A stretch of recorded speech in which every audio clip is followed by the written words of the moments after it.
Hello guys.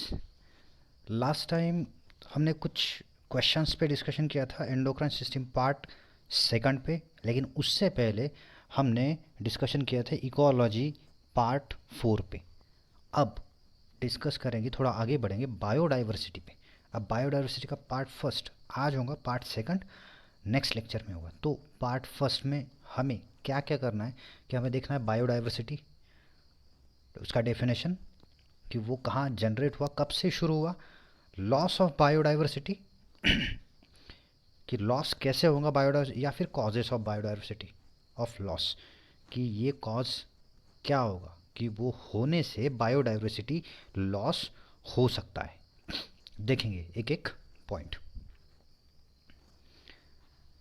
First, Edward Wilson, ये जो scientist था या फिर आदमी बोल सकते हैं, इसने ये टर्म पहली बार कंबाइन किया था बायो के साथ, यानी डाइवर्सिटी और बायोलॉजिकल ऑर्गेनाइजेशन, यानी बायोलॉजी और डाइवर्सिटी ये दोनों मिला के इसने ये टर्म बनाया था बायो डाइवर्सिटी। तो इसके हिसाब से अगर डेफिनेशन देखा जाए तो मोस्टली वैरायटीज़, जितने भी वैरायटीज़ अर्थ पे मौजूद है, या फिर changes, variables, variability, varieties and variability, जितने भी लिविंग थिंग्स के अर्थ पे मौजूद है उन्हें क्या कहेंगे, बायोडाइवर्सिटी। अब बायोडाइवर्सिटी मतलब एक तरह का इवोल्यूशन ही होगा, इसके स्टेप्स ही बायोडाइवर्सिटी में देखना है। या फिर varieties of life form, gene pool and habitat found in area, कोई भी अगर एरिया लिया तो उसमें जो भी वैरायटीज़ होगी, जीन पूल होगा, जीन पूल मतलब डिफरेंट टाइप के जीन्स उनमें पाए जाएंगे। जीन्स अगर डिफरेंट है तो स्पेसिस भी डिफरेंट होगा, यानी एक एरिया में कितने स्पेसिस वहाँ पे पाए जाएंगे। या फिर हैबिटेट, उनकी रहन सहन कि वो किस एरिया में ज़िंदा रह सकते, या फिर नॉकचर्नल है या डाययूरिनल है, ये उनके हैबिटेट में आएगा। ये अगर एक एरिया का स्टडी किया तो समझ लेने के उस एरिया का बायोडाइवर्सिटी वो है। पहली बार समिट किया था रियो डी जेनेरियो में, अर्थ समिट, उसका नाम दिया अर्थ समिट 1992 में, बायोडाइवर्सिटी के कंसर्न पे।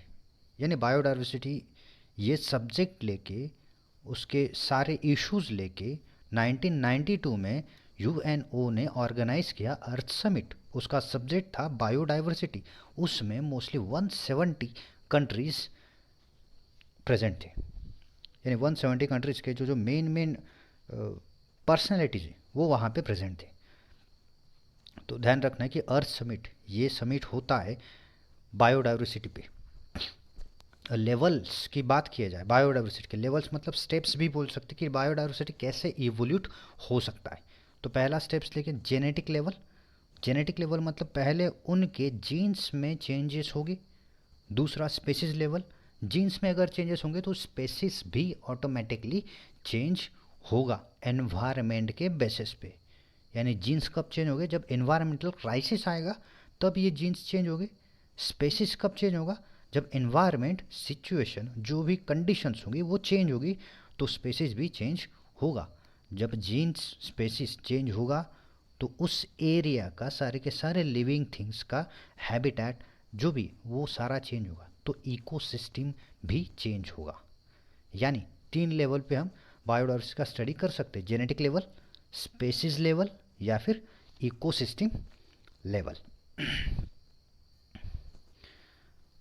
अब इसका इंपॉर्टेंस देखा जाए तो बायोडाइवर्सिटी हम कहाँ कहाँ यूज़ कर सकते। अब बायोडाइवर्सिटी मतलब आर्टिफिशियली हम यूज़ नहीं देखने वाले, और आर्टिफिशियली बायोडाइवर्सिटी का यूज़ होता भी नहीं है, ये हम नेचुरली देखने वाले। अब नेचुरली नेचर हमें हेल्प कैसे करेगा, इन शॉर्ट तो ये डिफरेंट टाइप के सर्विसेज हमें प्रोवाइड करेगा। अब सर्विसेज प्रोवाइड करेगा, इसमें फूड पहला आएगा कि नेचर से हम फूड लेते, उससे हम एनर्जी प्रोड्यूस करते। दूसरा मेडिसिन, दूसरा क्या होगा, मेडिसिन होगा जो हमने लास्ट टाइम भी देखा था। थर्ड, हैबिटेट, रहने की जगह। Fourth, soil, preservation of soil, recycling of waste. अब यहाँ पे नेचुरल वेस्ट अगर लिया तो ये नेचर ऑटोमेटिकली रिसाइकल करता है। तो इसका प्रोडक्शन किस में होगा? ह्यूमस में। ह्यूमस मतलब फर्टाइल प्रोडक्ट होगा प्लांट्स ग्रोथ के लिए। पॉलिनेशन ऑफ क्रॉप्स, क्रॉप्स का pollination with the help of natural agent, biotic agents, that means insects और डिफरेंट टाइप्स के एनिमल्स या फिर अबायोटिक एजेंट्स। इकोलॉजिकल बैलेंस, इसमें इकोलॉजिकल बैलेंस मेंटेन रहेगा। जब तक इकोलॉजिकल बैलेंस मेंटेन है तब तक इम्पोर्टेंस ही दिखेगा, लेकिन अगर इकोलॉजिकल बैलेंस चेंज हुआ तो ये इम्पोर्टेंस ही भी क्या होगा? चेंजेस होगा। ठीक, यहाँ पे अगर देखा जाए तो ये जो सारे पॉइंट्स दिए ये सारे क्या है? Importance of biodiversity. अब बायोडाइवर्सिटी में जितने भी स्पीशीज आते हैं उनका मैपिंग कैसे करेंगे, यानी उनको ढूंढेंगे कैसे? तो ढूंढने के लिए कुछ मेथड्स डेवलप किए थे Britts, Paul Williams, DK Wrights और क्रिस हम्प्रेगर, ये 4 लोगों ने। अब 4 लोगों ने क्या डेराइव किया था, क्या ढूंढा था, देखते। उन्होंने 3 टाइप्स ढूंढे थे डाइवर्सिटी को ढूंढने के लिए, मैप करने के लिए। पहला तो अल्फा डाइवर्सिटी, दूसरा बीटा डाइवर्सिटी और तीसरा गैमा डाइवर्सिटी। तो अल्फा डाइवर्सिटी मतलब अगर एक एरिया लिया है उस एरिया का पूरा स्टडी करना, एनालिसिस करना, उस एरिया का, एक ही एरिया का पूरा एनालिसिस करना, उसे क्या कहेंगे? Alpha diversity. बीटा डाइवर्सिटी मतलब 2 एरिया का एनालिसिस करना। अब 2 एरिया का एनालिसिस करना मतलब अल्फा, जब अल्फा स्टडी करेंगे तो एक एरिया का एनालिसिस करेंगे, अल्टीमेटली दूसरे एरिया का भी एनालिसिस करेंगे। तो बीटा डाइवर्सिटी में क्या होगा? दोनों एरियाज का इंटर रिलेशनशिप देखेगी, दोनों एरियाज का इंटर रिलेशनशिप यहाँ पे देखेगी। ये क्या है? Beta diversity. तो गैमा डाइवर्सिटी मतलब तीनों का स्टडी करके रिजल्ट निकालना, यानी rate of change of species with expanding geographical area. कितने स्पीसीज चेंज हुए, उनका रेट क्या था चेंज होने का डिफरेंट टाइप के जियोलॉजिकल रीजन्स में। या फिर जब हम उनका एक्सपांड करेंगे, बड़े एरिया में डिफरेंट टाइप के एरियाज होंगे, तो उस एरियाज में कितने इकोलॉजिकल पार्ट्स होंगे, कितने एरियाज होंगे कि जिसमें डिफरेंट टाइप के डाइवर्सिटीज फॉर्म है, वो ढूंढने के लिए हम ये 3 मेथड्स का इस्तेमाल कर सकते हैं। अल्फा डाइवर्सिटी, बीटा डाइवर्सिटी और गैमा डाइवर्सिटी। अल्फा मतलब एक एरिया का स्टडी करना, एक एरिया का एट ए टाइम, एक एरिया का स्टडी एक टीम करेंगी, दूसरे एरिया का स्टडी दूसरी टीम करेगी, यानी एट ए टाइम बहुत सारे एरिया का स्टडी हम कर सकते हैं अल्फा डाइवर्सिटी में। बीटा डाइवर्सिटी में 2 एरियाज को कंपाइल करना, और गैमा डाइवर्सिटीज में जितने भी एरियाज का स्टडी किया है उन सब का क्यूमुलेटिव स्टडी करना, मतलब गैमा डाइवर्सिटी। अगर लॉस ऑफ बायोडाइवर्सिटी देखें तो लॉस ऑफ बायोडाइवर्सिटी में हम देखेंगे 500 ईयर्स में कितने बायोडाइवर्सिटी के लॉस हुए या फिर एक्सटिंक्शन हुए। एक्सटिंक्शन मतलब टोटल जितने भी स्पेसीज है उतने कितने डेड हुए, नेचर से निकल गए। टोटली अगर देखा जाए तो 784 स्पेसीज यहाँ पे एक्सटिंक्ट हो चुके। उसमें से 348 वर्टेब्रेट्स थे, 359 इनवर्टेब्रेट्स थे और 87 प्लांट्स के स्पीसीज थे। उसमें से रिसेंट अगर एक्सटिंक्शन देखा जाए तो डोडो, दूसरा नाम मॉरिटस, ये वाला बर्ड फैमिली में आएगा डोडो, और 3 टाइगर्स के सब स्पीसीज भी यहाँ पे एक्सटिंक्ट हुए। उसमें से बाली, जवन और कैस्पियन, ये 3 सब स्पीसीज ऑफ टाइगर्स थे कि जो अभी एक्सटिंक्ट हुए, वो हम वापस नहीं ला सकते अभी उन्हें। तो लास्ट 20 ईयर्स में अगर देखा जाए तो 27 स्पीसीज एक्सटिंक्टेड हुए। इसमें से ये वाला सी काऊ, इसका मुंह काऊ जैसा होगा लेकिन पानी में रहेगा, जेब्रा जैसा दिखने वाला एनिमल, या फिर थैलेसिन, ये जो एनिमल होगा, ये टाइगर जैसा दिखेगा।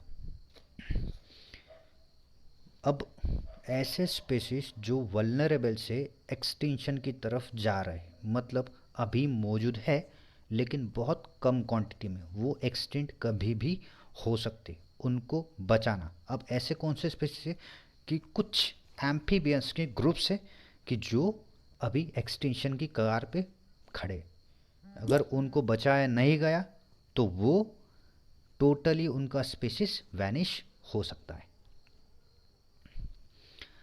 कॉजेस अगर देखें तो चार बड़े कॉजेस होंगे, उन्हें एविल क्वार्टर कहेंगे। चार होंगे इसलिए क्वार्टर कहेंगे। एविल, एविल मतलब ये डायरेक्टली अफेक्ट करेंगे बायोडाइवर्सिटी पे। अब इसमें पहले होगा हैबिटेट लॉस एंड फ्रैगमेंटेशन। अब हैबिटेट लॉस हमने देखा था प्राइमरी सक्सेशन और सेकेंडरी सक्सेशन।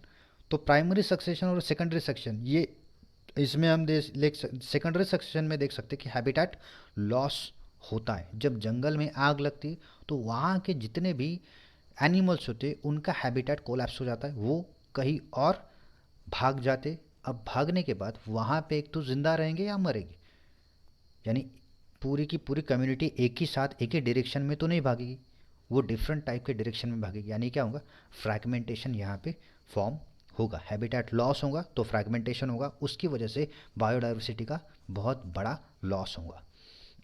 अब अगर ओवर एक्सप्लॉयटेशन मतलब एक एरिया में एक स्पीसीज जितना एरिया है उसके रिलेटेड स्पेसीज की क्वांटिटी होगी तो वो एरिया लाइव कंडीशन में रहेगा। अगर वहाँ पे एक स्पेसीज बहुत ज़्यादा क्वांटिटी में अगर फॉर्म हो गया तो उसे हम क्या कहेंगे, ओवर एक्सप्लॉयटेशन।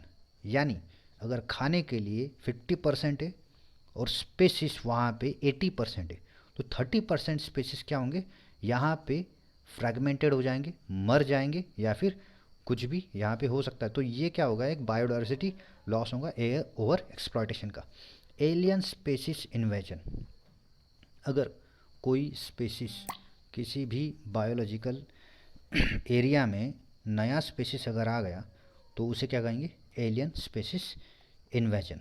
उसकी वजह से भी बायोडाइवर्सिटी वहाँ पे लॉस हो सकता है। या फिर को एक्सटिंक्शन, को एक्सटिंक्शन मतलब सारे के सारे एक्सटिंक्ट होना एट ए टाइम, ये भी बहुत बड़ा बायोडाइवर्सिटी का लॉस होगा। तो इसमें से अगर ग्राफ में देखा जाए तो 45 जो परसेंट है ये सबसे ज़्यादा होगा हैबिटेट लॉस का।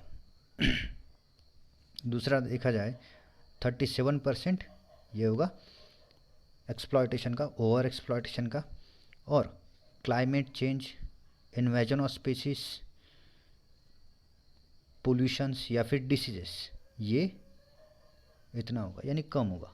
तो सबसे बड़े जो होंगे वो हैबिटेट लॉस और ओवर एक्सप्लॉयटेशन, ये जो दो रीजन्स है ये सबसे ज़्यादा लॉस करेंगे बायोडाइवर्सिटी का। एलियन स्पीसीज इन्वेजन और को एक्सटिंक्शन ये भी करेंगे लेकिन इतना ज़्यादा नहीं जितना ज़्यादा ये दो करेगी। तो अगर कुछ प्रॉब्लम होगा जितने भी हमने पॉइंट्स देखे उनमें, तो प्लीज़ आपके पॉइंट्स आपके जो भी प्रॉब्लम्स होंगे वो शेयर कीजिए। वीडियो अगर पसंद आया तो